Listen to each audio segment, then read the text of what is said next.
செய்ரா மேட்ரே அப்படின்னு ஸ்பானிஷ் மொழியில ரிலீஸ் ஆன ஒரு ஸ்பானிஷ் படத்தை தான் இன்னைக்கு நம்ம பார்க்க போறோம். படம் ஸ்பானிஷ் படம், அதுக்காக ஹாலிவுட் ஹீரோக்கள் எல்லாம் இருக்க மாட்டாங்கன்னு கிடையாது. ஹாலிவுட் ஹீரோக்களும் நிறைய பேர் இருக்காங்க. இந்த படத்துல பாதி ஸ்பானிஷ் மொழி பேசுவாங்க, பாதி அமெரிக்கர்களோட ஆங்கில மொழி பேசுவாங்க. ஒவ்வொருத்தரும் எவ்வளவோ கனவுகளோட உள்நாட்டிலேயோ வெளிநாட்டிலேயோ அரசு வேலையோ தனியார் வேலையோ போலீஸ் வேலையோ ராணுவ வேலையோ எவ்வளவோ கனவுகளோட என்னைக்காவது ஒரு விடுகாலம் பிறக்கணும் தான் வேலை பார்த்துட்டு இருப்பாங்க. அப்படி எல்லாம் கூடி வரும்போது விதி இப்படியும் விளையாடுமா அப்படிங்கிற மாதிரி படம் இருக்குது. படம் பாருங்க, உங்களுக்கு நான் என்ன சொல்ல வரேன்னு புரியும். ஸ்டோரிக்குள்ள போலாமா? இந்த படத்தோட ஸ்டார்டிங் சீன்ல அமெரிக்க ராணுவ வீரர்கள் சிரியா நாட்டுல ஒரு யுத்தம் பண்ணிக்கிட்டு இருக்காங்க. யாரு கூடன்னு தெரியல. கண்ணா அப்படின்னா அந்த பக்கத்துல சுடுறாங்க, நெருங்கி வர பாக்குறாங்க. இந்த பக்கத்துல நம்ம கேப்டன் அவர் பதிலுக்கு திரும்ப சுட்டுக்கிட்டு இருக்கிறார். கூட இருக்கிற டீம் அவர் மூச்சு விட்டா போதும் உடனே அவர் சொல்றதை செய்யறதுக்கு தயாராக இருக்கிறாங்க. நிறைய பேர் இருக்கிறாங்க. பிளைட்ல வந்து பாம போட சொல்லு அப்படின்னு சொல்றாரு. அந்த இன்ஃபர்மேஷனையும் பாஸ் பண்றாங்க. அதுக்குள்ள அவங்க நெருங்கி வராப்ல தெரிய இங்க இருந்து பக்கத்துல இருக்கிற இன்னொரு மலைக்கு பின்னாடி போய் ஒளிஞ்சுக்கணும். நான் சுட்டுக்கிட்டு இருக்கிறேன், நீங்க எல்லாம் ஓடுங்க அப்படின்னு சொல்லி தான் டீம் ஓட சொல்றாரு. எல்லா பேரும் ஓடி வந்துகிட்டு வந்துடுறாங்க. நம்ம ஆளு சுட்டுக்கிட்டே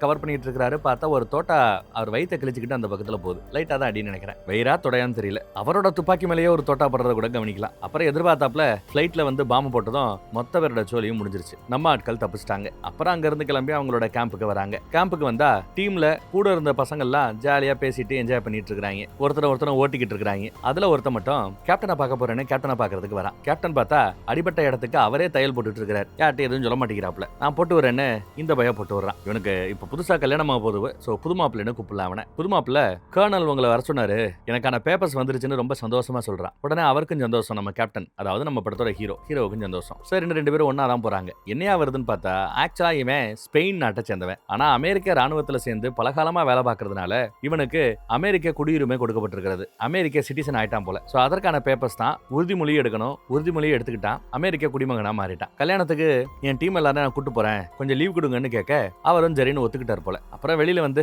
பசங்கிட்ட இந்த மாதிரி கல்யாணத்துக்கு போறோம், நாம எல்லாம் ஒன்னா போக போறோம், லீவ் ஆல்ரெடி வாங்கியாச்சுன்னு சொன்னதும் பசங்களும் குஷியாயிராங்க. அப்புறம் எல்லாரும் சேர்ந்து ஒரு போட்டோ எடுத்துக்கலாமேன்னு ஒரு குரூப் போட்டோ எடுத்துக்கிறாங்க. அப்புறம் நான் ஆள்கிட்ட பேசுறேன்னு இவன் போய் ஸ்பெயின் நாட்டுல இருக்கிற தன்னோட ஆளு, அந்த அம்மா டீச்சர் வேலை ஏதோ பார்த்துட்டு இருக்குது போல, கால் பண்றா. ஸ்கூல்ல பசங்களை மேய்ச்சிட்டு இருக்கும்போது கால் வந்ததும் இவ்வளவு ஓடியாந்து போய் எடுக்கிறா, பேசுறா. ஒருத்தர் பேசிக்கிறாங்க. ரொம்ப சந்தோஷம் தான். இவன் நல்ல செய்தியை சொல்றான். இந்த மாதிரி நான் அமெரிக்க குடிமகன் ஆயிட்டேன், அடுத்து நம்ம கல்யாணம் தான் அப்படின்னு ரொம்ப சந்தோஷமா சொல்றான். அவளுக்கும் சந்தோஷம். அப்புறம் இன்னொரு நியூஸ் இருக்குது, நீ நேர்ல வந்தா நான் அதை சொல்றேன் அப்படிங்கிறா. சரின்னு பேசி முடிச்சாச்சு. இவன் சொல்றான், கல்யாணத்துக்கு நான் பசங்களை எல்லாம் கூட்டு வர போறேன், ஒன்னு ஓகே தானே அப்படின்னு கேட்க அவ சரிங்கிறா. அதே மாதிரி பசங்களை கூட்டிட்டு அடுத்தடுத்து ஏகப்பட்ட பிளைட் மாதிரி ஒரு வழியா ஸ்பெயின் நாட்டுல வந்து இறங்க. இந்த பக்கம் இவ அவங்களை ரிசீவ் பண்றதுக்காக வேக வேகமா அழகா கிளம்பி போறா. அப்படி போகும்போது யாரோ ஒருத்தன் புதுசா இருக்கானேன்றப்பல ஒரு பார்வை பாக்குறா. அந்த ஆளு பாக்குற பார்வையே வில்லத்தனமா இருக்குது. கூட இருக்கிற தங்கச்சின்னு நினைக்கிறேன், நீ உள்ள போ, வெளியில வராதுன்னு உள்ள அனுப்பிச்சிட்டு இவ ஏர்போர்ட்டுக்கு ரிசீவ் பண்றதுக்காக வந்திருக்கா. கரெக்டா ஏர்போர்ட்ல நம்ம ஆளு வருவான். கட்டி பிடிச்சு முத்தா கொடுத்து நான் ரொம்ப நாளா சில பார்த்து காதல வெளிப்படுத்திக்கிறாங்க. அப்புறம் பின்னாடியே வந்த டீமையும் வரவேற்கிறாங்க. கூட ஒரு பையன் இருக்கிறான்ல, அது நம்ம புது மாப்பிள்ளையுடைய தம்பி போல தெரியுது. அவனையும் அறிமுகப்படுத்துற. அப்புறம் எல்லாரும் அங்க இருக்கிற ஒரு வண்டியில ஏறி ஜம்முன்னு இங்க வந்து கிளம்புறாங்க. மலைப்பகுதிக்குள்ளதான் அவங்க வாழ்றாங்க போல. அதை நோக்கி வண்டி போயிட்டு இருக்குது. அதே சமயம் அந்த பக்கம் வில்ல ஒருத்தன் வந்தா அல்ல, பார்வையே ஒரு மாதிரியா இருந்துன்னு சொன்னல, அவன் ஒரு பெரிய லாஜுக்குள்ள புகுந்து அங்க இருந்த வெளிநாட்டுக்காரங்க உள்நாட்டுக்காரங்கன்னு பார்க்காம பல பேரை கொன்னு குச்சிருக்கான். எங்க பார்த்தாலும் பிணங்களா கிடக்குது. குறிப்பிட்ட ஒரு ஆளை தேடிதான் வந்துட்டு இருக்கான் போல. இதோ இவன் தான் அக்கௌண்டன்ட், இவனை கொன்னாச்சுன்னு ஒருத்தர் காட்டுவார். இவனும் போய் பாடியை புரட்டி போட்டு பார்த்தா, ஏய் இவ இல்லடா அக்கௌண்டன்ட், ஆள் எங்கேயா ஒளிஞ்சிட்டு இருப்பான், பிடிங்கடா அப்படின்னு சொல்றாரு. ஆளை மாத்தி கொண்டதுக்கெல்லாம் அவர் வருத்தப்படுறாப்ல தெரியவே இல்லை. வெளியில பார்த்தா ஒரு குடும்பத்தையே கொன்னு சின்ன பிள்ளைகளை கூட கொன்னு அப்படியே வரிசை அடிக்கிட்டு இருக்காங்க. அப்புறம் இறங்கி வந்தா லோக்கல் ஆட்கள் எல்லாத்தையும் பிடிச்சு முண்டி போட்டு உட்கார வச்சிருக்காங்க. இனிமே நீங்க எல்லாம் எங்களுக்காக வேலை செய்யணும் அப்படின்னு சொல்லிட்டு இருக்காங்க. இவர் வராரு. எல்லாம் அழுதுகிட்டு புலம்பிட்டு இருப்பாங்க. குழந்தைல சத்தம் கூட கேக்குது. அதுல ஒருத்தவனை யோசிக்கவே இல்ல, கேள்வியும் கேட்காம நெத்தி பொட்டுல சுட்டு கொண்டுறாரு. அடுத்து யாராவது வாலண்டியர் பண்றீங்களா, உங்களையும் கொள்றேன்னு மிரட்டுறாரு. இந்த அக்கௌண்டன்ட் விசாரிக்கிறாரா இல்ல சும்மா கணக்கு வழக்கு இல்லாம கொள்றான்னு தெரியல இந்த வில்லன். இந்த பக்கம் ஒரு வழியா மாப்பிள்ளையோட வீடு வந்து சேர்ந்துச்சு. அம்மா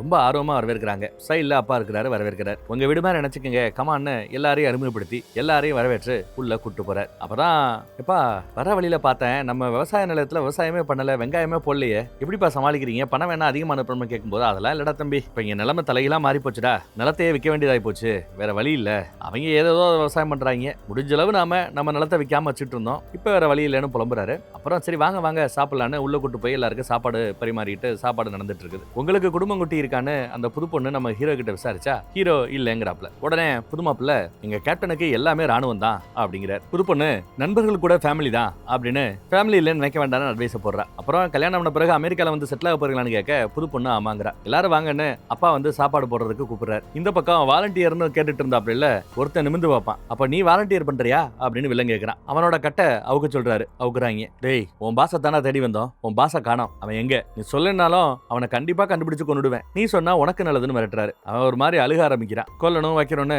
ஆட்கள் பேசிட்டு இருக்க அவனுக்கு மரண பயம். உனக்கு அவன் எங்க இருக்கான்னு தெரியுமா தெரியாதா அப்படின்னு விசாரிக்க அவனுக்கு இன்னும் அழுக அதிகமாயிட்டே இருக்குது, பயம் கூடிக்கிட்டே இருக்குது. துப்பாக்கி வேற நீட்டுறாங்க. அவர் எங்க இருக்காருன்னு தெரியும் அப்படிங்கிறான் பயந்துகிட்டே. அவன் எங்க அப்படின்னு கேட்டா உள்ளதான் இருக்கிறான், ஒளிஞ்சிட்டு இருக்கிறான் அப்படிங்கிறாரு அவரு.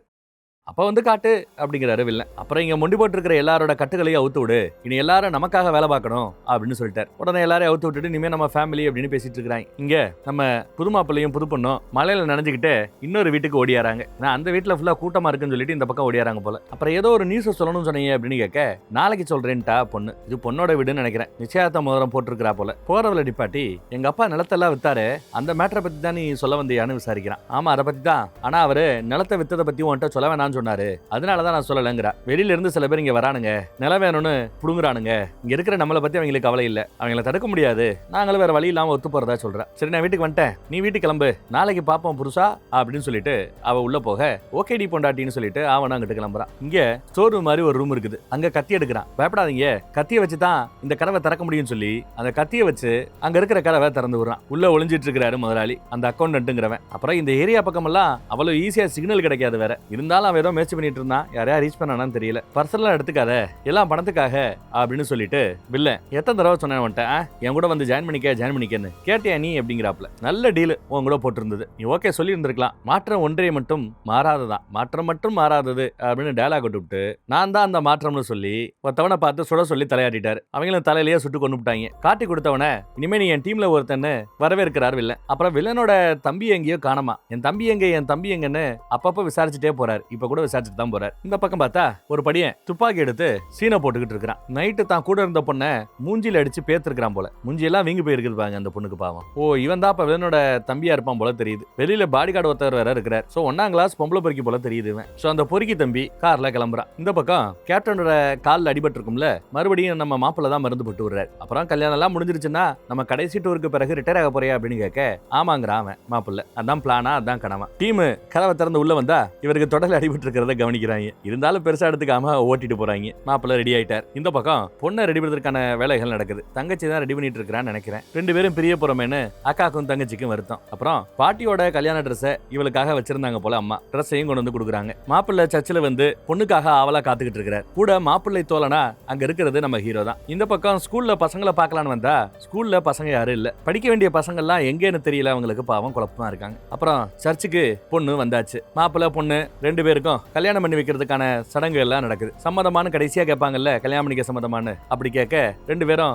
ஆமா ஆமான்னு சொன்னதும் இனிதே கல்யாணம் நிறைவேறுகிறது போல. இந்த பக்கம் செத்து போனவனோட டெட் பாடி அகற்றிட்டு அங்க இருக்கிற அந்த ரத்தத்தெல்லாம் தொடர்ந்து தொடச்சிட்டு இருக்காங்க ஒரு அம்மா, ஒரு வேலைக்காரம்மா. இல்ல செத்து போனவனோட நகை பணம் டாக்குமெண்ட் எல்லாத்தையும் செக் பண்ணி பார்த்துட்டு இருக்கிறான். இப்ப நாம இருக்கிற இந்த இடம் அமெரிக்காவோட உளவுத்துறைக்கோ அமெரிக்க போலீஸுக்கோ இல்ல அமெரிக்க போதைப் பொருள் தடுப்பு பிரிவுக்கோ தெரியாது. டெஃபினட்டா நம்மள இங்க அவங்க கண்டுபிடிக்க வாய்ப்பே கிடையாது, எதிர்பார்க்கவே மாட்டாங்கன்னு ஒரு தாடிக்காரன் சொல்லுவான். எனக்கு இந்த இடம் பிடிச்சு போச்சுங்கிறான் வில்லன். இங்க கல்யாணம் நல்லபடியா நடந்து முடிஞ்சிருச்சு. வேட்டு போட்டு வான வேடிக்கையோட எல்லாம் அதை கொண்டாடிக்கிட்டு இருக்காங்க. அப்புறம் டான்ஸ் வேற, நம்ம ஹீரோ வேற டான்ஸ் ஆடணும்னு வேற வற்புறுத்துவாங்க. ஆட மாட்டேன் நான் சொன்னல அப்படிங்கிறாரு அவரு. மாப்பிள்ள பொண்ணு தங்கச்சி நண்பர்களும் எல்லாரும் நல்லா ஆடி கொண்டாடிக்கிட்டு இருக்காங்க. என் தம்பி எங்கன்னு மறுபடியும் வெளில விசாரிக்கிறான். நான் பல தடவை கால் பண்ணிட்டேன், உன் தம்பி போனே எடுக்க மாட்டேங்கிறான், அவனும் சின்ன குழந்தை இல்ல, எத்தனை தடவை இந்த மாதிரி பண்ணிருக்கான், வருவான் நம்புங்க அப்படின்லாம் தாடி பேசிட்டு இருக்கிறார். வில்லனுக்கு தம்பி மேல அம்புட்டு அக்கறை போல. இந்த பக்கம் தம்பிக்காரன் கார்ல போயிட்டு இருக்கிறான். நம்ம டீம்ல ஒருத்தர் கடைக்கு போய் காசு கொடுத்து பீர் வாங்குறாரு. பீர் நிறைய வாங்கிட்டு வராருங்க. இன்னும் இங்க ஆட்டம் கொண்டாட்டம் போய்கிட்டு தான் இருக்குது.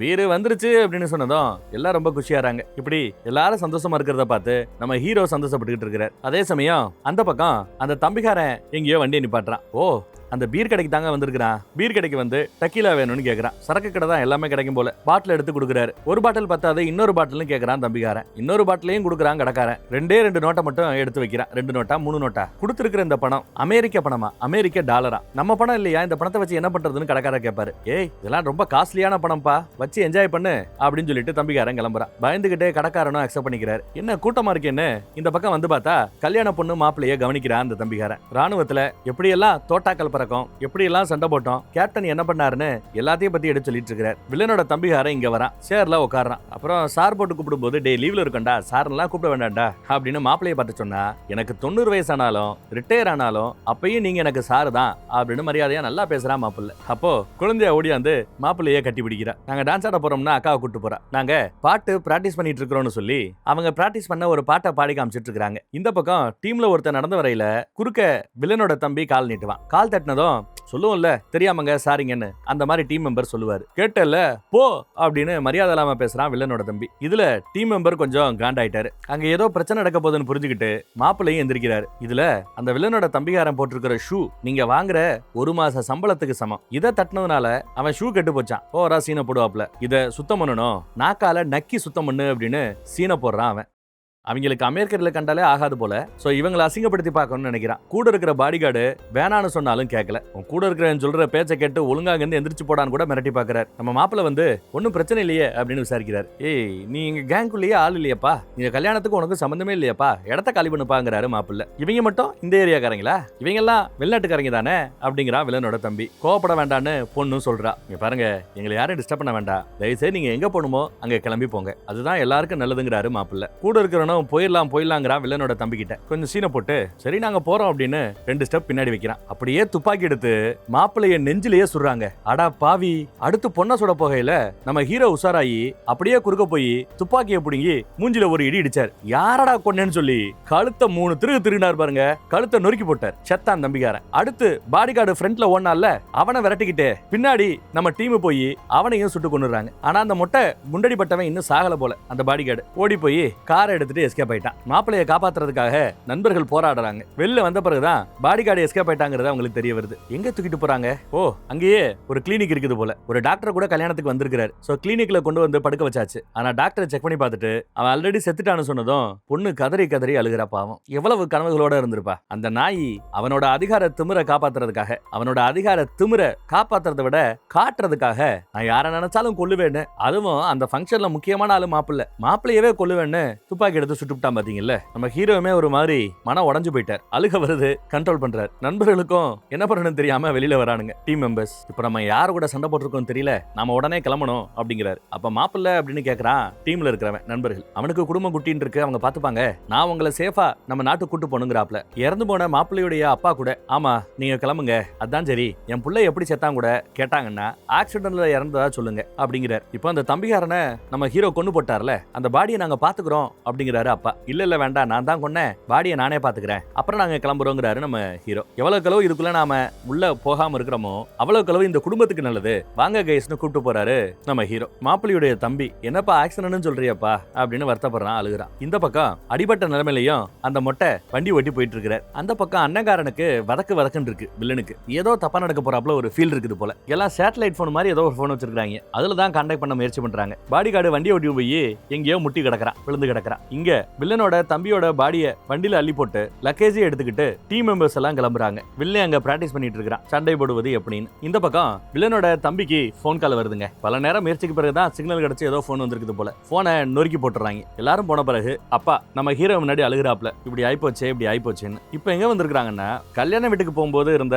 ஒரு சின்ன சின்ன லக்கேஜை தான் எடுத்துட்டு வந்தாங்க. இந்த இடத்துல தான் இவங்க தங்கி இருக்கிறாங்க. சோ தங்கி இருக்கிற இடத்துக்கு வந்து லக்கேஜ் எல்லாம் எடுக்க ஆரம்பிக்கிறாங்க. அப்போ குரூப் எடுத்து அந்த போட்டோ பார்த்து வருத்தப்படுறான். அதே சமயம் இந்த பக்கம் பார்த்தா 3வது ஒருத்தனா இல்ல அந்த கார்ல இருந்தவன் தானா அப்படின்னு தெரியல. குண்டடி பட்டவன் ஓடி வந்துகிட்டு இருக்கான் வில்லங்கிட்ட அந்த செய்தியை சொல்றதுக்கு. நம்ம ஹீரோ ட்ரெஸ் எல்லாம் மாத்திட்டாரு, கிளம்ப போறாரு. அதுக்குள்ள இங்க கல்யாண பொண்ணு வரா. கல்யாண பொண்ணை பார்த்துட்டு நம்ம ஹீரோக்கு மனசே கேட்கல. உங்க பையனா எங்களுக்கு ரொம்ப பிடிக்கும், எங்க கூட பிறந்த மாதிரி தான் நாங்க எல்லாரும் பார்த்தோம் நினைச்சோம், இப்படி நடக்கும்னு யாரும் எதிர்பார்க்கல, எனக்கு கூட இழப்பு ஏற்பட்டிருக்கிறது, ஒரு கார் ஆக்சிடென்ட்ல என் பொண்டாட்டி பிள்ளைய நான் இழந்திருக்கிறேன் அப்படின்னு சொல்லும் போதுதான் கல்யாண பொண்ணு இவர் ஏற்கனவே ஒரு குடும்பம் இருந்திருக்கு, குடும்பத்தை இழந்திருக்கிறாங்கிறது அந்த கல்யாண பொண்ணுக்கு தெரிய வருது. திடீர்னு யாரோ வேகமா கதவை தட்டுறாங்க. ஓ குண்டடிப்பட்ட ஒருத்தன் ஓடியாந்துட்டு இருந்தானே, நாம கூட வில்லங்கிட்ட சொல்றதுக்காக ஓடுறான்னு நினைச்சா இங்க ஓடியாந்துருக்கான். இவன் யாரு? ஓ இவன் யாருன்னா இப்பதாங்க புரியுது. ஒரு அக்கௌண்டன்ட் ஒருத்தவனை சுட்டு கொண்டாங்கல்ல, அங்க நடந்த குண்டடி சண்டையில தப்பிச்சு வந்த ஒருத்தர் உங்க நிலத்தை அந்த அக்கௌண்டன்ட் புடுங்கினா. அந்த நிலம் வேணும்னு இப்போ இன்னொரு குரூப் வில்லனோட குரூப் வந்து அந்த அக்கௌண்டன்ட்டையே கொன்னுடுச்சு அப்படிங்கிற மேட்டரை சொல்றாரு. அக்கௌண்டன்டோட ஃபேமிலியையும் மொத்த பேரையும் கொண்டு போட்டானுங்க அவனுங்க, அந்த வில்லங்க கொண்டு போட்டாங்க. அக்கௌண்டன்டோட குழந்தைகளை கூட அவங்க விட்டு வைக்கல. கிடைக்கல அப்படின்னு சொல்லி அழுகிறாரு. இறந்து போன மாப்பிள்ளையோட தம்பிக்காரன் என் அண்ணனை சுட்டு ஹீரோ கையால செத்து போனவன் அந்த நிலத்தை பறிச்ச 2வது குரூப், வில்லனோட குரூப், நான் பாத்துருக்கிறேன்னு சொன்னதும் அப்பா இன்னும் பதறாரு. ஐயோ, ஒரு குடும்பத்தையே கரு எடுத்துருக்காங்கன்னா மோசமானவங்க, நீங்க கிளம்புங்க தம்பின்னு நம்ம ஹீரோவையும் டீமையும் கிளம்ப சொல்றாரு. அது மட்டும் இல்ல, நீங்க தான் கொலை பண்ணீங்கன்னா அரசல் புதுசா வெளியில நியூஸ் போயிருந்தா நீங்க எங்க கூட இருந்தீங்கன்னா எங்களுக்கும் ஆபத்து, நீங்க போங்க சார் அப்படின்னு மாப்பிள்ளையுடைய அப்பா வலு கட்டாயமா அவங்களை அனுப்புறாரு. அந்த இடத்துல கல்யாண பொண்ணை பார்த்து பேசாம நீ என் கூட வந்துறியாமா அப்படின்னு கேட்க, இல்ல நான் என் குடும்பத்தோட இருக்கிறேன், இங்கேயே தங்கிக்கிறேன் அப்படின்னு கல்யாண பொண்ணு சொல்லிடுச்சு. பாதுகாப்புக்காக ஒரு துப்பாக்கியையும் அப்பா கொடுக்குற. கூட போறது மாப்பிள்ளையுடைய தம்பி. அப்பா தம்பி நிப்பாட்டி டேய் கவனமா போடான்னு அனுப்பிச்சு வைக்கிறார். கூட இருக்கிற டீம் ஆட்களோ இல்ல இவங்களை அப்படியே விட்டு போக முடியாது, உதவி பண்ணுன்னு சொல்லும்போது டேய் உங்களுக்கு ஏதாவது ஆச்சுன்னா உங்க குடும்பத்துக்கு நீங்க எப்படி செத்தீங்கிறத நான் தாண்டா சொல்லணும், நான் இப்ப நண்பனா பேசல ஒரு கேப்டனா பேசுறேன், வண்டியில ஏறுங்கன்னு உத்தரவு போடுறார். போற வழியில ஊருக்கு ஒதுக்குப்புறமா வில்லனோட தம்பியோட பாடியை புதைச்சிட்டு நாம கிளம்புவோம் அப்படின்னு உத்தரவு போடுறார். மாப்பிள்ளையுடைய தம்பி கூட எஸ் சார் ஓகே சாருங்கிறான். அப்படி இவங்க போற வழியில தான் தப்பிச்சு போன பாடிகாரோட கார் இருக்குதுங்க.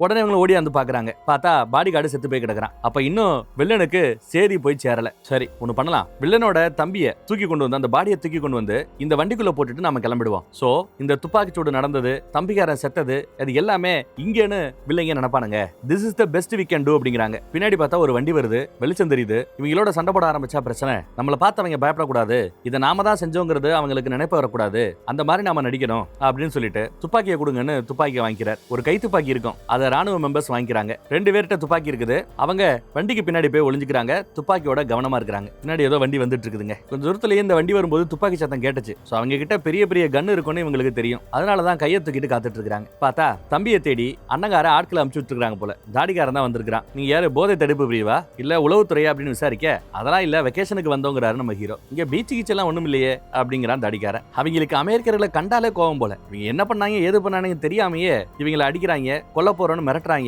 நீங்க 5 பேரு நாங்க 2 பேரு, உங்ககிட்ட எல்லாம் துப்பாக்கி பாக்கி எல்லாம் இருக்கு, நீங்க எல்லாம் ஆம்பளையாடா, ஒத்தைக்கு ஒத்த வாங்கடா அப்படிங்கிறாப்ல சவால் விடுறாரு நம்ம ஹீரோ. சோ நம்ம ஆளு பாக்குறதுக்கு வயசான மாதிரி இருக்கிறதுனால சரி ஓகே சண்டை போடலான்னு தாடிக்காரன் பக்கத்துல வரான். நெஞ்சில துப்பாக்கி வைக்கும் போது இப்ப சுடுங்கடான நம்ம ஹீரோ உத்தரவு போட்டதும் எல்லா பேரும் சுட ஆரம்பிச்சிடறாங்க. நெஞ்சு கிட்ட துப்பாக்கி இருக்கிறதுனால ரொம்ப ஈஸியா நம்ம ஹீரோ துப்பாக்கி அப்படிங்கிறாரு. நம்ம பசங்க சுட ஆரம்பிச்சிடறாங்க. பதிலுக்கு அவங்க சுட்டதுல மெம்பர்ல ஒருத்தவனுக்கு அடிபட்டுருது. ஆனாலும் மீதி ஆட்கள் எல்லாத்தையும் அழகா கொண்டு போட்டுறாங்க. கத்தி வேற வச்சிருப்பான், எடுத்து ஒரு சொருகு குண்டடி பட்டவன். ஆனா மெம்பருக்கு வயித்துல குண்டடி பட்டுருச்சு டீம் மெம்பருக்கு. சரி இப்ப பிளான மாத்திரம், மறுபடியும் நாம கிளினிக்கே போறோம், இவனுக்கு ட்ரீட்மெண்ட் கொடுக்குறோம், டிராவல் பண்ணக்கூடிய அளவுக்கு இவன் தயாரானதும் அப்புறம் நாம கிளம்பி போவோம்னு ஹீரோ முடிவு பண்ணிட்டார். இங்க வச்சுதான் டீம் மெம்பர்ல ஒருத்தன் பாரு வந்தவங்க அவங்க 2 பேரை தேடி வந்தாப்லதான் இருக்குது. இப்ப இவங்களை தேடி பின்னாடி இன்னொரு குரூப் வரும். வரப்போறவங்க கண்டிப்பா பெரிய பெரிய வெப்பன்ஸோட வருவானுங்க. சோ இவங்க கிட்ட இருக்கிற இந்த வெப்பன்ஸ் எல்லாம் நம்ம எடுத்து வச்சுக்கிறது நல்லது அப்படின்னு ஐடியா கொடுக்குறாரு. ஹீரோவும் கரெக்ட் தான் தோணுது. சரி ஓகே துப்பாக்கி எல்லாம் எடுத்து வச்சுக்கோன்ட்டார். இவங்கல்ல ஒருத்த மட்டும் இன்னும் உயிரோட இருக்கிறான் போல. அவனை எதுக்கு வண்டியில ஏத்திக்கலான்னு நம்ம ஹீரோ சொல்லிட்டார். இதுல தம்பிக்காரனுக்கு உடன்பாடு இல்ல. இவங்க எல்லாம் கெட்டவங்க,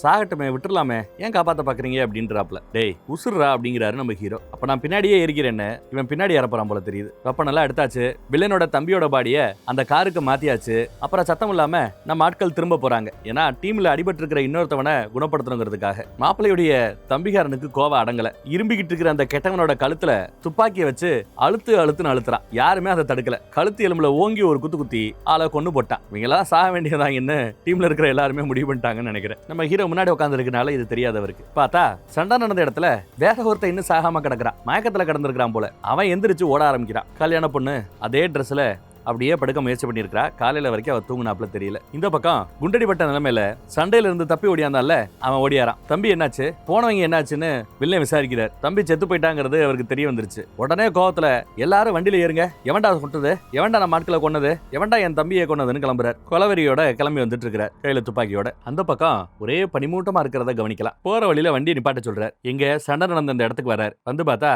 பாடிகார்டு செத்து கிடக்குறான், தம்பிகாரன் செத்து கிடக்குறான். தம்பிகாரனை கட்டி பிடிச்சு கதறி அழுகுறான். ஏண்டா உங்களுக்கு வந்தா மட்டும் ரத்தம், ஊர்க்காரங்களுக்கு வந்தா தக்காளி சட்னியா? சின்ன பிள்ளையா இருக்கும்போது இவரும் தம்பியும் ரொம்ப கஷ்டப்பட்டாங்களாம். மலரும் நினைவுகள் எல்லாத்தையும் சொல்லி வருத்தப்படுறாப்புல. இவங்க அம்மா ரொம்ப நல்ல பொண்ணா, ஆனா கட்டிக்கிட்டு வந்தா சரியில்லை, எங்க அப்பன் தான் சரியில்லை, கேன்சர் மாதிரி எங்க அப்பன். என் தம்பியை காப்பாத்துறதுக்காக நான் எல்லாமே செஞ்சேன், என் தம்பியை உசுரோட வச்சுக்கிறதுக்கு தான் என்னென்னமோ பண்ணேன், ஆனா கடைசியில எல்லாம் வீணா போச்சே அப்படின்னு வில்ல வருத்தப்படுறான். எல்லா பேரும் ஒண்ணு கூடுங்க, இதை பண்ணவன் யாருன்னு பார்த்து அவனை கருவ இருக்கணுங்கிறாப்ல. அப்புறம் தம்பியோட பாடியை வீட்டுக்கு எடுத்துட்டு போகணும்னு வேற சொல்றாரு. நம்ம மக்கள் ஒரு வரியா கிளினிக்கு ஓடியான்ட்டாங்க. கிளினிக் வரைக்கும் வந்தாச்சு. டாக்டர் சிகிச்சை கொடுத்துட்டு இருக்கிறார். ஹீரோயின் நீங்க என்ன பண்ணிட்டு இருக்கீங்க அப்படின்னு ஓடியாந்து விசாரிக்கிறா. போற வழியிலேயே அவங்க கேங் வந்து எங்களோட சண்டை போட்டுருச்சு, எங்க டீம்ல ஒருத்தவருக்கு அடிபட்டு இருக்குது, அவரை காப்பாத்துறதுக்காக கிளினிக்கு கூட்டிட்டு வந்திருக்கதா ஹீரோ சொல்றாரு. உசுருக்கு ஒன்னும் ஆபத்து இல்லைன்னு கேட்க மேபி உயிரோட இருக்க வாய்ப்பு இருக்குங்கிறாரு நம்ம ஹீரோ. அவனை கொஞ்சம் காயம் சரியானதும் நாங்க கிளம்பிடுறோங்கிறாரு நம்ம ஹீரோ. அப்பதான் இந்த பொண்ணு இன்னொரு சீக்கிரட்டான ஒரு விஷயத்த சொல்றா. மாப்பிள்ள போன்ல கூட ஏதோ பேசும்போது ஒரு நியூஸ் சொல்லணும், நீ நேர்ல வான்னு சொன்னால அந்த நியூஸ் தான் இது. என்ன நியூஸ்? இவ பிரெக்னண்டா இருக்கா போல. அந்த குட் நியூஸை கேட்காமயே அவன் இறந்து போயிட்டான் பாவம். இது என் புருஷனுக்கு தெரியாதுன்னு சொல்லி வருத்தப்படுறா. எனக்கு தெரிஞ்ச பொண்ணுக்குள்ள தான் இருக்கும், எங்க அம்மா அடிக்கடி சொல்லுவா அப்படின்னு சொல்லி வருத்தப்படுறா. கட்டி பிடிச்சு ஆறுதல் சொல்றாரு நம்ம ஹீரோ அந்த பொண்ணுக்கு. அதே சமயம் சர்ச்சில் பெல் அடிக்கிற சத்தம் கேக்குது. ஓ, ஸ்கூலுக்கு நேரம் ஆயிடுச்சுன்னு பெல் அடிக்கிறாங்களோ?